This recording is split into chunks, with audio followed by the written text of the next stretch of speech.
March 17th, 1975. Zhukovsky Airfield, outside Moscow.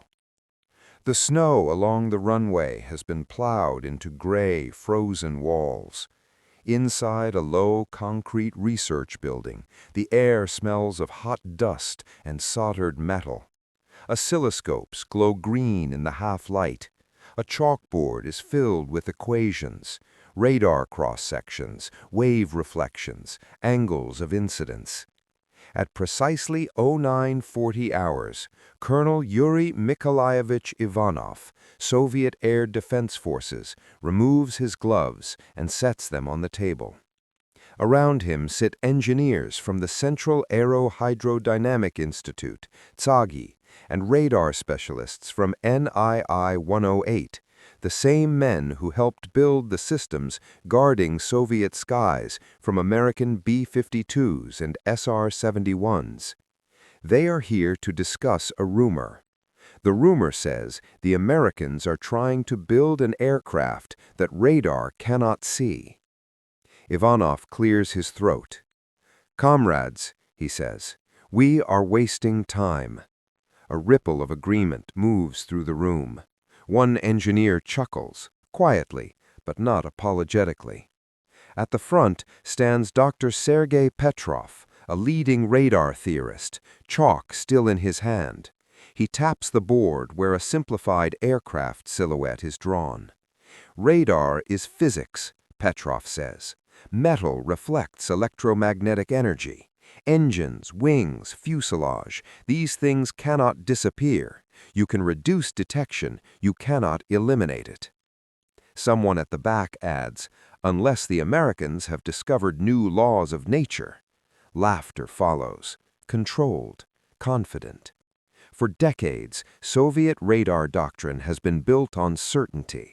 From the early warning arrays stretching across Siberia to the mobile P-12 and P-18 VHF radars, the system has been tested against everything NATO could fly, even the Blackbird, fast, yes, but never invisible. Ivanov nods. "Then we are agreed. Stealth is American fantasy." What none of them realize, what none of them have seen, is a paper published years earlier by a quiet Soviet mathematician named Pyotr Ufimtsev. Ufimtsev's work on edge diffraction theory, printed in an obscure journal, was dismissed at home as impractical, too theoretical, too complex. But across the ocean, in a locked room at Lockheed's Skunk Works, American engineers are reading it line by line, and they are not laughing. Burbank, California, late 1970s. In a windowless building, a young engineer named Dennis Overholzer feeds Ufimtsev's equations into a computer so weak it crashes repeatedly. The output is ugly, an aircraft made of flat panels and sharp angles, nothing like the smooth jets of the era. But the numbers are undeniable.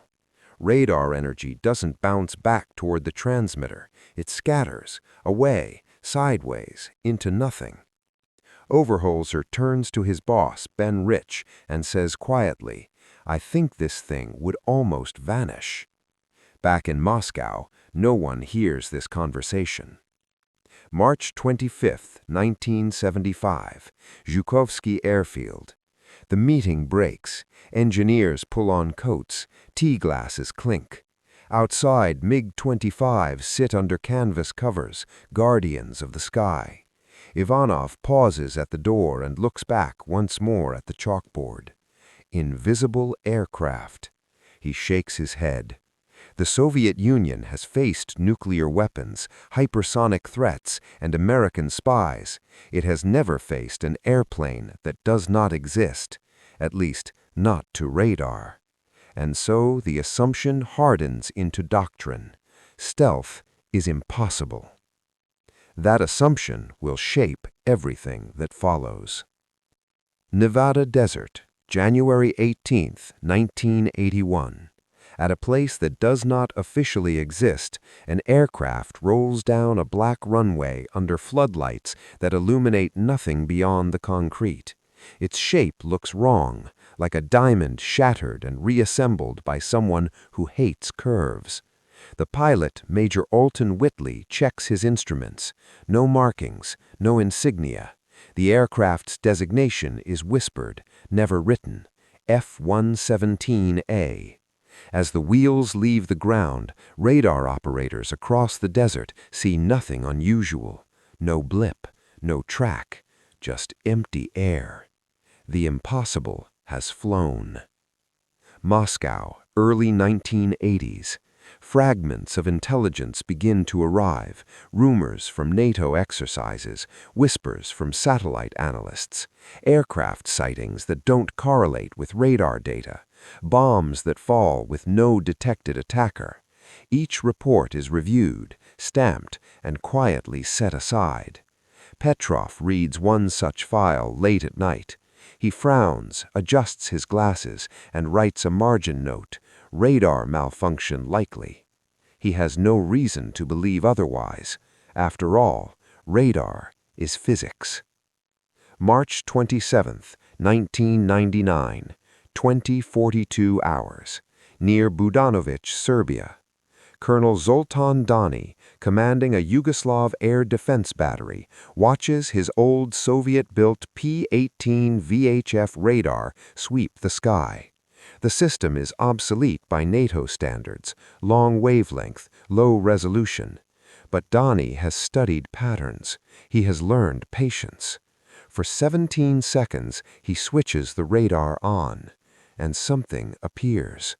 A faint return, weak but real. The invisible aircraft has finally made a mistake. Far above, an American pilot believes he is alone in the night. He is not. Back in 1975, in a warm room outside Moscow, Soviet engineers laughed at stealth. They never imagined that one day their own discarded theories and their own aging radars would be the first to see it. March 27, 1999, 20:43 hours, Budanovci, Serbia. The night sky is moonless, heavy with cloud. In a camouflaged field position, Colonel Zoltan Dani raises his hand. Lock. The order is calm, almost gentle.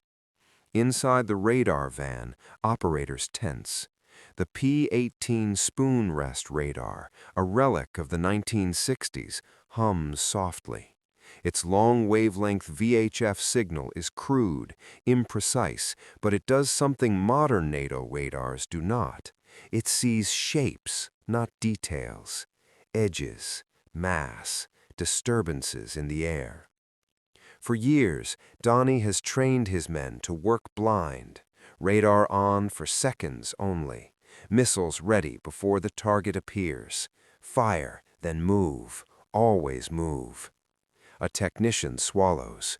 Target confirmed. Bearing steady. Above them, at 15,000 feet, Lieutenant Colonel Darrell Patrick Dale Zelko, United States Air Force, call sign Vega 31, glides silently toward its bomb release point. The cockpit is dim.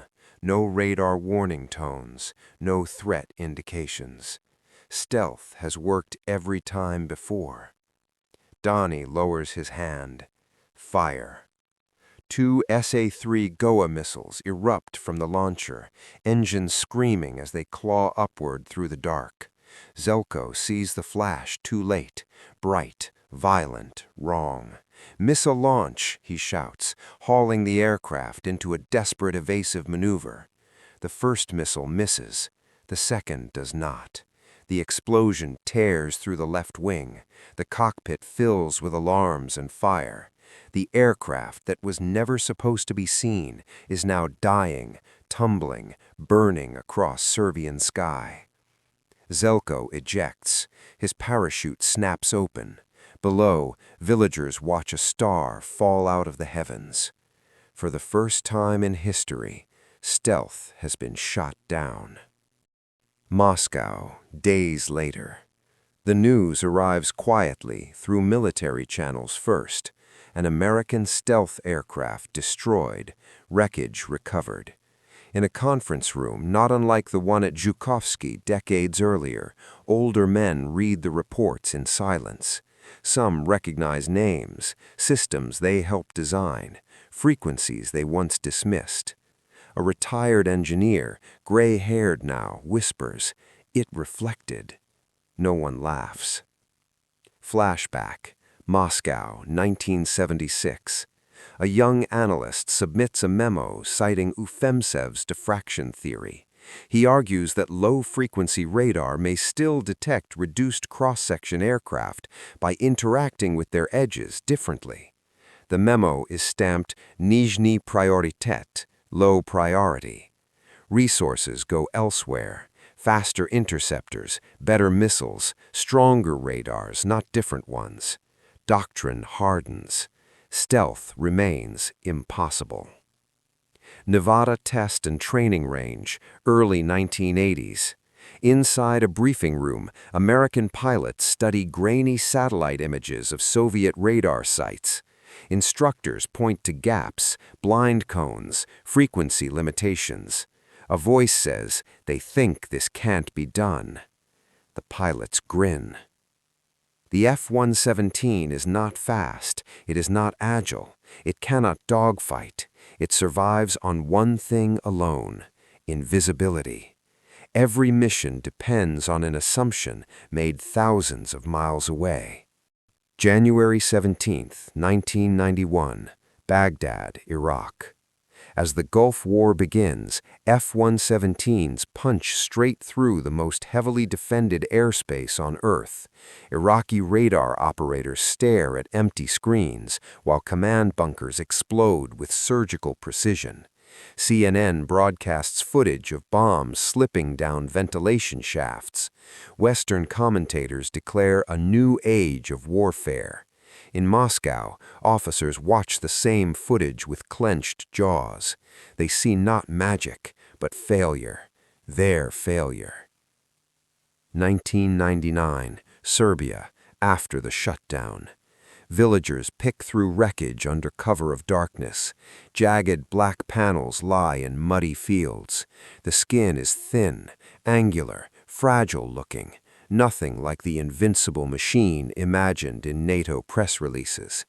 Yugoslav soldiers load fragments onto trucks. Some pieces will vanish into intelligence networks. Some will find their way east, very far east. Beijing, months later. Chinese engineers examine shards of black composite material under laboratory lights. They measure, photograph, analyze. Radar-absorbent coatings, faceted geometry, design philosophies long denied, now laid bare. One engineer mutters, "So this is how they did it." The lesson spreads quietly. Stealth was never invisibility. It was mathematics. Moscow, early 2000s. New projects appear on drafting tables, odd shapes, blended bodies, radar cross-section calculations once mocked, now taken seriously. Engineers dig out old journals, Ufemtsev's name underlined in red. A younger officer asks an older one, "Why didn't we pursue this earlier?" The answer is bitter, because we were certain. Certainty had been the enemy all along. Nevada desert today. The F-117 no longer flies operational missions. It sits in hangars, its legacy classified, debated, mythologized. But its shadow stretches long, over B-2s, B-21s, and aircraft yet unnamed. Stealth did not end radar. It ended arrogance. And for the men who once laughed in a warm room outside Moscow, the disappearance of the F-117 was not the surprise. The surprise was that it ever reappeared at all. April 2000, Moscow, Frunze Embankment. The Moskva River is still half frozen when a closed-door symposium convenes inside a Ministry of Defense annex. There are no journalists, no press releases, Only men in dark suits and uniforms, some with rows of ribbons, others with chalk dust permanently ground into their fingers. On the agenda is a single line item: low observable aircraft, lessons learned. At the center of the room, a projector hums. Grainy photographs of wreckage appear on the screen, black, angular fragments recovered from Serbian fields. A laser pointer circles a broken edge. "Notice the facet alignment," says General Lieutenant Viktor Sokolov, former head of radar development. "The reflections are redirected, not absorbed entirely, redirected." A younger colonel shifts in his seat. "Then our radars?" "Were never blind," Sokolov interrupts. "We were." No one objects. For decades, Soviet and later Russian air defense doctrine was built on overwhelming power, high energy emissions, layered coverage, brute force detection. The idea that less could be more, that silence and patience might defeat sophistication, ran against institutional instinct. Flashback, Skunk Works, 1978. Inside a locked hangar, engineers stare at a mock-up so ugly it earns a nickname, the hopeless diamond. There are no curves, no elegance, only angles, flat planes, and exposed seams. An Air Force officer grimaces. "This thing won't fly." Ben Rich smiles thinly. "It doesn't have to fly well, it just has to fly unseen." The philosophy is radical. Performance sacrificed at the altar of invisibility, speed traded for silence, beauty for geometry. It works because the enemy believes it cannot. Kosovo, 1999, after-action reports. NATO analysts pore over the loss of Vega 31. The language is careful. Anomaly, unique circumstances, operational deviation. But behind closed doors, the truth is acknowledged. Stealth is not immunity. It is a window, and windows can close. Colonel Danny's tactics are studied with uncomfortable respect. Short radar bursts, frequency changes, visual observers with binoculars, missiles cued by human judgment, not automated certainty. Old methods, old equipment, new thinking. Moscow, same year, different room. A radar engineer runs simulations using VHF and UHF bands. On his screen, a stealth aircraft is not invisible, only vague, ghost-like, enough to aim. He leans back, exhales, and whispers, "We told them once." Somewhere in an archive, Ufimtsev's original papers sit in brittle folders, stamped with dates from the 1960s. The irony is complete. United States, early 2000s. The F-117 is quietly withdrawn from frontline service. Officially, it is replaced by more advanced platforms. Unofficially, its vulnerabilities are now understood by too many people. Pilots who flew it speak in measured tones. They never call it invisible. They call it forgiving, a machine that bought time, not certainty. One of them says, "You always knew the bill would come due." Russia, the next generation. New aircraft designs emerge. Su-57, Okhotnik B, their shapes unmistakably influenced by lessons learned late. Internal weapons bays, edge alignment, reduced signatures, not copies, responses. A general addresses cadets at an Air Force academy. Behind him, a slide shows the F-117 silhouette. "This," he says, "is what happens when you laugh at theory." The cadets are silent. Back to Zhukovsky Airfield, present day. The same runways, new buildings, different flags. An elderly man stands near the perimeter fence, leaning on a cane. Sergei Petrov, once a rising star of Soviet radar science, now retired. He watches a modern aircraft lift off, smooth, blended, deliberately unremarkable. He remembers the laughter, the certainty, the confidence of youth. Physics was never wrong. They were simply listening to it too narrowly. Nevada desert, night. Somewhere beyond the horizon, something flies that does not want to be seen. Its designers assume their enemies are watching, calculating, adapting. The lesson of the F-117 has been learned on all sides. Stealth is a conversation, not a secret, not forever. October 2001, Langley Air Force Base, Virginia. Rain taps against the windows of a briefing room as senior U.S. Air Force officers gather around a digital map of Afghanistan. Red circles mark known radar sites. Yellow icons represent aircraft paths, some bold, some faint. One path is almost invisible. A colonel points at it. This is where stealth still matters. No one argues, but the tone is different now. Less triumph, more caution. The era of believing in absolute invisibility is over.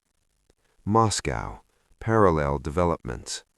Across the world, Russian air defense doctrine is quietly rewritten, not announced, not celebrated, adjusted. Radar networks are redesigned to work in layers, not just frequency layers, but philosophical ones.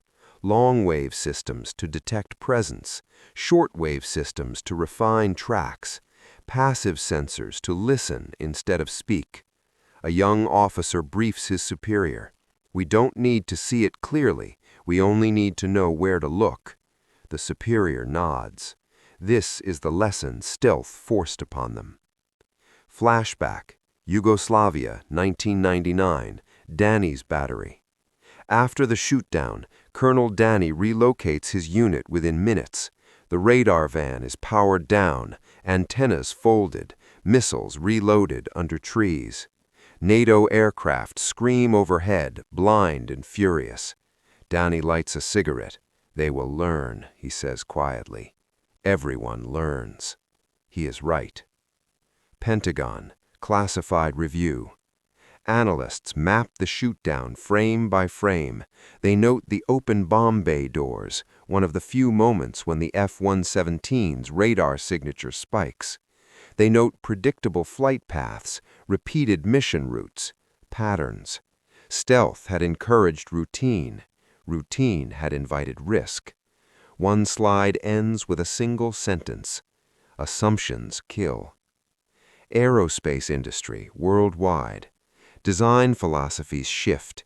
Curves return but controlled. Composites improve. Radar-absorbent materials evolve into structures. Heat signatures are managed.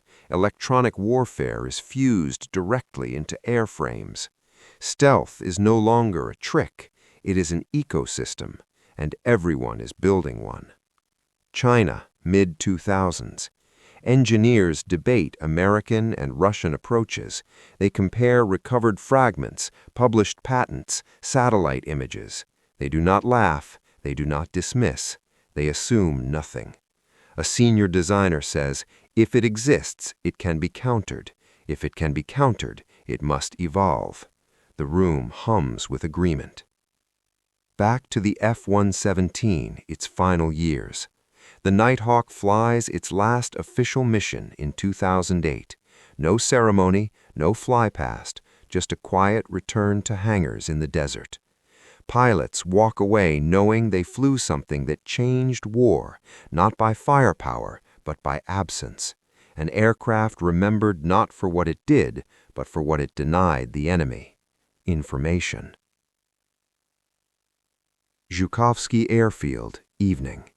The sun dips low. Long shadows stretch across concrete older than most of the men who once defended it.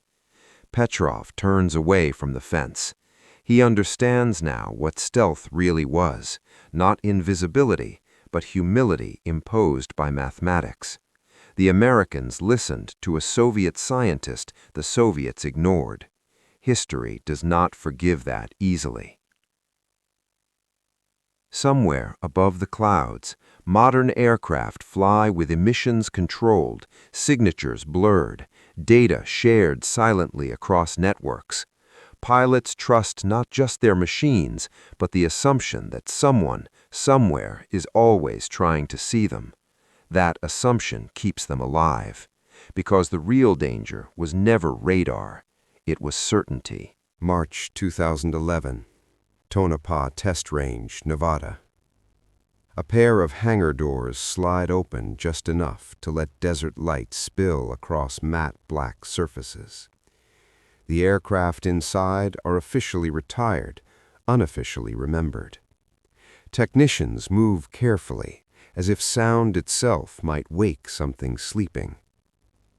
The F-117 Nighthawk no longer belongs to the present, it belongs to the lesson. A former pilot stands at the threshold, helmet under his arm. He runs a hand along the cold, faceted spin. We never called it invisible, we called it quiet. Global Air Defense Conferences. In rooms filled with screens and translators, the F-117 is still discussed, not by name, but by concept. Low observability, signature management, multi-domain deception. A Russian delegate presents a slide of a radar return, vague, shifting, unreliable. This, he says, is what we hunt now. No one laughs. Flashback, Moscow, 1975, the first meeting. The chalkboard, the laughter, the confidence. What those men did not understand was not technology, but asymmetry. The Americans did not try to defeat radar head-on. They stepped sideways, into theory, into math no one thought practical. Stealth did not win by being stronger. It won by being different. United States Air Force Academy, present day. Cadets study case histories. The F-117 sits between the SR-21 and the B-2 in their textbooks, not as a pinnacle, but as a pivot point. An instructor asks, what failed first? A cadet answers, assumptions. Correct.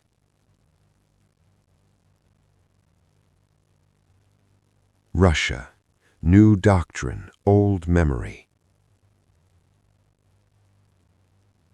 Modern Russian air defense integrates everything: radar, infrared search and track, acoustic sensors, cyber warfare. No single system is trusted alone. A senior officer sums it up in a briefing. We will never again believe in impossibility. The room is silent. Belgrade, years later.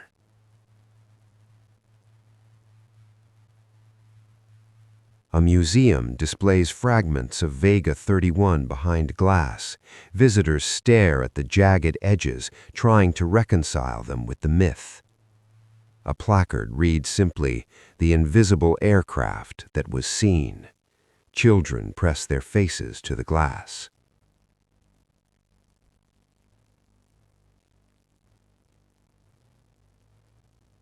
Final return, the sky above us. Stealth aircraft still fly, radar still scans, engineers still argue, the conversation continues. But no one laughs anymore, because the day the F-117 disappeared from radar, it did more than change warfare. It taught the world that certainty is the most fragile defense of all.